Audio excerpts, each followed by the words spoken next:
Bonjour et bienvenue, le salon est ouvert au public. Coup de flash sur la 208 et le tout nouveau Boxster. Clin d'œil aux femmes dont c'est la journée mondiale aujourd'hui.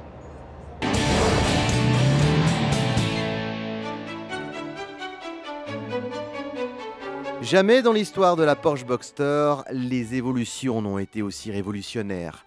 Carrosserie allégée, un châssis revisité, empattement allongé, des voies élargies, roues plus imposantes et moteur optimisé, tout est fait pour améliorer le plaisir de la conduite.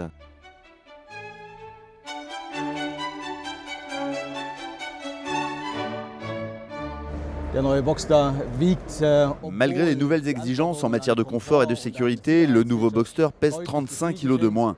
Il est plus agile, plus dynamique et si le nouveau moteur augmente la puissance de 10 chevaux, nous avons réussi dans le même temps à réduire la consommation de 15%.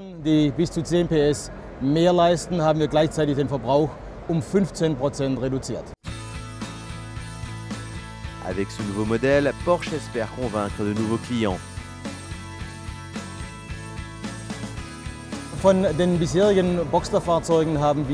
Depuis 1996, nous avons vendu 268 000 Boxster dans le monde, ce qui représente une moyenne de 14 700 unités par an.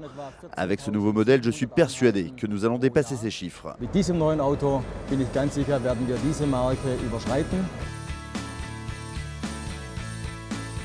L'arrivée sur le marché de ce nouveau Boxster est prévue pour mi-avril. En Allemagne, l'entrée de gamme est à 48 300 € pour le Boxster et 59 200 € pour la version S.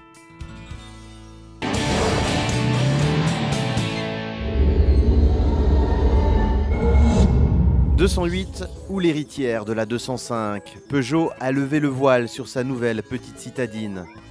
Et en même temps, 205 était une certaine histoire, 208 est beaucoup plus que la suite de l'histoire de 205.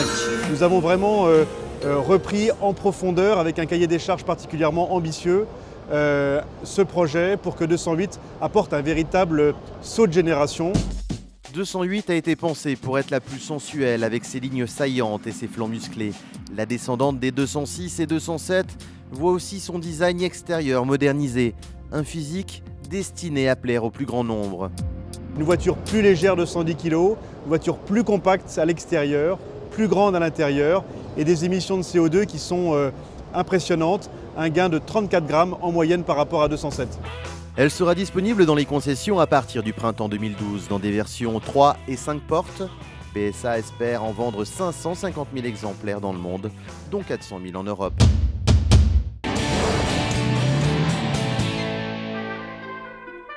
Aujourd'hui 8 mars, journée de la femme. Un tiers d'entre elles choisissent elles-mêmes leur véhicule. Du coup, les constructeurs rivalisent d'imagination pour les séduire.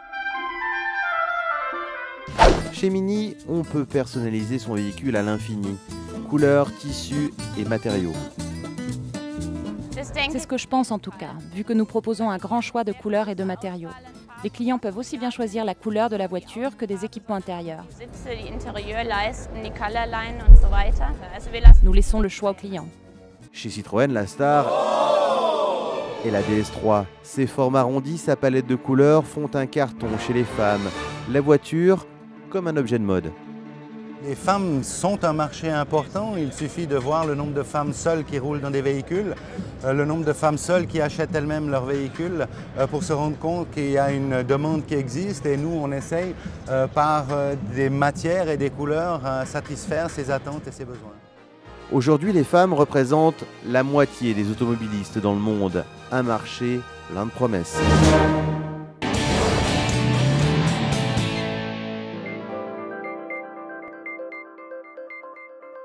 Essence ou diesel, dilemme auquel sont confrontés tous les futurs acheteurs de voitures. C'est quand même un des seuls moyens d'avoir des consommations basses et de respecter les normes d'émission de grammes par kilomètre de CO2. Il serait assez malvenu, après avoir soutenu les moteurs qui sont pauvres en émissions de CO2, d'arriver avec des taxes lourdes qui font que les gens se jettent sur d'autres véhicules. L'âge d'or du diesel est loin d'être fini. Le diesel ne cesse de progresser, mais il représente quand même une part de un peu moins d'un tiers. On a dépassé les 30%, on n'est pas encore aux 33% qui ferait le tiers.